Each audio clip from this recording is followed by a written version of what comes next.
दोस्तों, Uttar Pradesh police recruitment board के तरफ से एक ऑफिशियल नोटिफिकेशन अभी जारी की गई है। अगर आपने यूपी पुलिस 2023 के लिए ऑनलाइन आवेदन किया था, जो कि 60,000 प्लस पोस्ट के लिए वैकेंसी निकाली गई थी, और आपने जो एग्जामिनेशन दी थी, तो आपको पता होगा कि आपकी जो एग्जामिनेशन थी उसे कैंसिल कर दी गई थी और फिर से री एग्जामिनेशन कंडक्ट करने की बात बोली गई थी। तो उसी से रिलेटेड एक नोटिफिकेशन आई है जिसमें आपकी एग्जामिनेशन डेट को मेंशन की गई है और आपको एग्जामिनेशन से जुड़ी कुछ इंस्ट्रक्शन भी उस नोटिस में दी गई है। तो आगे मैं आपको सारे नोटिस को ओपन कर कर बताऊंगा कि आपके लिए उस नोटिफिकेशन में क्या अच्छी चीज़ है। तो यहाँ पर आप जब यूपी पुलिस के इस ऑफिशियल वेबसाइट पर आएंगे, जिसका लिंक मैं वीडियो के डिस्क्रिप्शन बॉक्स पर लगा दूंगा, आप वहाँ से यहाँ पर आ सकते हैं। देन यहाँ पर आपको एक सेक्शन दिखाई देगा नोटिस का, तो आप इस नोटिस के सेक्शन पर जब क्लिक करेंगे तो आपके सामने में इस तरह का नोटिस बोर्ड ओपन होगा। यहाँ पर आप देख सकते हैं कि 15/8/2024 यानी कि 15 अगस्त के दिन अभी एक नोटिफिकेशन रिलीज की गई है। मैं इस नोटिफिकेशन पर जैसे यहाँ पर क्लिक करूंगा,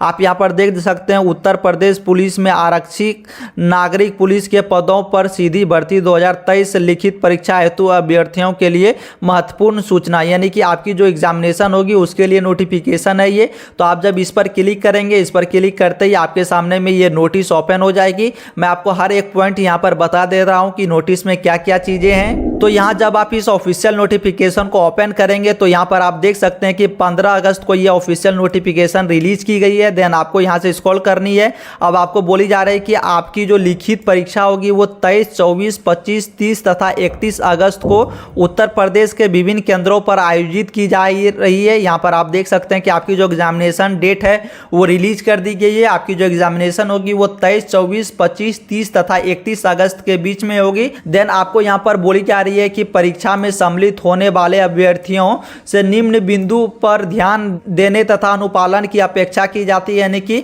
आपको यहाँ पर कुछ पॉइंट्स बताई गई है जो आपको एग्जामिनेशन सेंटर पर जाने से पहले या फिर अपने एग्जाम को देने से पहले आपको ध्यान में रखनी है। अब यहाँ पर आप सबसे फर्स्ट पॉइंट को देख सकते हैं जिसमें आपको बताई गई है कि आपकी जो एग्जामिनेशन यानी कि परीक्षा प्रारंभ होने से 2 घंटे पूर्व एडमिट कार्ड, आधार कार्ड यानी कि जो भी आपकी आइडेंटिटी डॉक्यूमेंट है उसके साथ आपको एग्जामिनेशन सेंटर पर उपस्थित हो जानी है। और आपको जो है आपकी जो एग्जामिनेशन स्टार्ट की टाइम होगी उससे 30 मिनट पहले से ही आपकी जो एंट्री है वो बंद कर दी जाएगी। उसके बाद आपको परीक्षा हॉल पर एंट्री नहीं दी जाएगी। अब यहाँ पर आप सेकेंड पॉइंट दे सकते हैं, उसमें आपको बताई गई है कि जिस भी आवेदक ने अपना आवेदन करते समय आधार नंबर का उल्लेख नहीं किया था, यानी कि आपने अगर अपना जो भी फॉर्म है वो फिल करते समय आधार कार्ड को नहीं इंटर किया था, तो उस केस में आपको जो है परीक्षा आरंभ होने से 2 घंटे पहले ही परीक्षा केंद्र पर रिपोर्ट करनी होगी, जिससे निर्धारित समावधि में उनका सत्यापन किया जा सके। यानी कि आपको 2 घंटे पहले ही एग्जामिनेशन सेंटर पर जानी है। और अगर आपने अपनी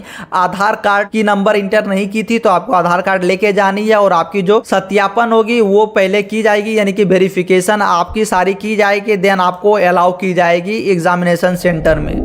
फिर यहाँ पर तीसरी पॉइंट्स में आपको बताई गई कि अभ्यर्थी से अपेक्षा है कि असुविधा से बचने के लिए परीक्षा केंद्र पर समय से पहले पहुंचे। अभ्यर्थी प्रवेश पत्र पर अंकित सभी निर्देश का अध्ययन कर ले तथा उसका अनुपालन सुनिश्चित करें। यानी कि आपकी जो भी इंस्ट्रक्शन एडमिट कार्ड पर आपको दी गई है उसको आपको फॉलो करनी है और आपको एग्जामिनेशन सेंटर में जाने से या फिर आपको एग्जामिनेशन देने में कोई असुविधा नहीं हो। अब चौथे पॉइंट में आपको यहाँ पर बताई गई कि किसी भी अभ्यर्थी के स्थान पर अगर कोई दूसरा कैंडिडेट अगर एग्जाम को देता है तो उसको पकड़ने के लिए यानी कि उससे बचने के लिए तकनीकी प्रबंध किया गया है। यानी कि आपकी जो भी बायोमेट्रिक होगी, फिंगरप्रिंट होगी, स्कैन होगी, वो सारी चीजें यहाँ पर आपको बोली गई कि ऐसी सारी तकनीकी प्रबंध की गई है। और ऐसे व्यक्ति जो कि दूसरे के सीट पर एग्जामिनेशन देने जाएंगे उसके लिए कठोर कार्रवाई यहाँ पर की जाएगी। देन अब सबसे लास्ट पॉइंट में यहाँ पर आपको बताई गई कि परीक्षा केंद्र पर आपको क्या क्या चीजें नहीं लेके जानी है। कागज के टुकड़े लेके नहीं जानी है, कोई भी ज्यामिति पेंसिल लेके नहीं जानी है, बॉक्स, प्लास्टिक, बाउचर, किसी भी प्रकार का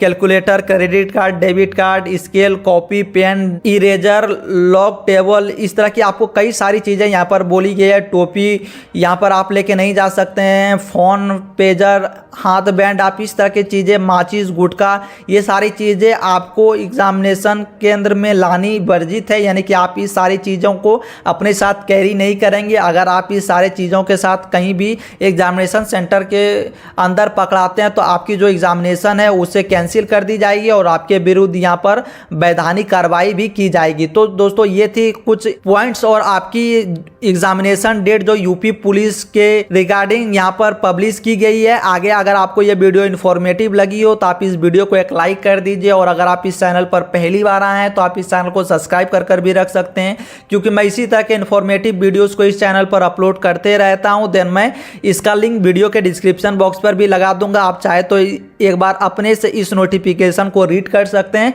और हर एक पॉइंट आप अच्छे से समझ सकते हैं। सो आज की वीडियो में इतना ही। अगर आपको अभी भी कोई डाउट है तो आप नीचे कमेंट बॉक्स पर मुझसे पूछ सकते हैं, मैं आपके कमेंट का रिप्लाई जरूर से ही करूंगा। Thank you.